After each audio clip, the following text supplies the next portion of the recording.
আসসালামু আলাইকুম। কে কোথা থেকে আমার ভিডিওটি দেখছেন জানি না, সকলকে আন্তরিক ধন্যবাদ জানাচ্ছি ভিডিওটা প্লে করার জন্য। বাকরাগঞ্জ থানা ৩ নং দেয়ারিল ইউনিয়ন ৫ নম্বর ওয়ার্ড অবস্থিত।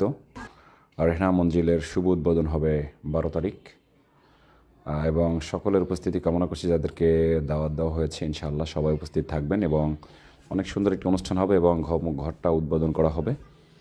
দেখা যাচ্ছে কিনা, আমি আসলে মূলত ভিডিওটা রাতে নিয়েছি। ছোট পরিসরে বড় ভিডিও যদিও সবাই দেখতে চান না, এবং সবাই একটু ভিডিওটা মনোযোগ সহকারে দেখবেন, এবং আমি যে কথাগুলো বলি সেগুলো একটু শোনার চেষ্টা করবেন। এবং দেখতে পাচ্ছেন এখন পর্যন্ত সকল আসবাবপত্র বাসার ভিতরে ঢুকানো হয়েছে। এখন পর্যন্ত সব কিছু নিট অ্যান্ড ক্লিনভাবে করা হয় নাই, এবং সব কিছু কমপ্লিট করা হয়ে গেছে ইনশাআল্লাহ, এবং সাজগোজ কিছুটা বাকি এখনও, এবং আশা করা যাচ্ছে আগামীকালকের ভিতরে সব কিছু হয়ে যাবে ইনশাআল্লাহ। এবং দেখতে পাচ্ছেন খুব নান্দনিক ডিজাইনে, আসলে এরকম ডিজাইনের বাড়ি আমাদের দাঁড়িয়ালে বাকরাগঞ্জ থানার ভিতরে কোথাও আছে কিনা আমি জানি না। তবে সকলে ভিডিওটা দেখবেন, এবং রুমের দৃশ্যটা আপনাদেরকে দেখাতে চাচ্ছি। এবং অনেক সুন্দর একটি ডিসিপ্লিন এবং সব কিছু ম্যাচিং করে মূলত আসলে সব কিছু করা হয়েছে, এবং সকলে সুস্বাস্থ্য কামনা করছি। এবং আসলে সকলেরই আশা থাকে ভালো কিছু করার, এবং আসলে সবাই হয়তো সবার মনের আশা পূর্ণ হয় না, এবং আমার প্রিয় বড় ভাইয়ের আশা হয়তো পূরণ করেছে আল্লাহ পাক।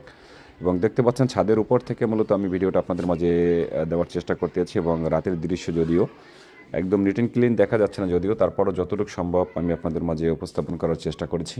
এবং আমার কথা যদি কোনো ভুল ত্রুটি হয়ে থাকে সবাই ক্ষমার দৃষ্টিতে দেখবেন, এবং সকলে সুস্বাস্থ্য কামনা করছি। এবং দেখতে পাচ্ছেন তিনতলা ছাদের উপরে যে দৃশ্যটা আসলে অসাধারণ, এক কথায় অসাধারণ। আসলে এর চাইতে আর সুন্দরের কোনো শেষ নাই যদিও।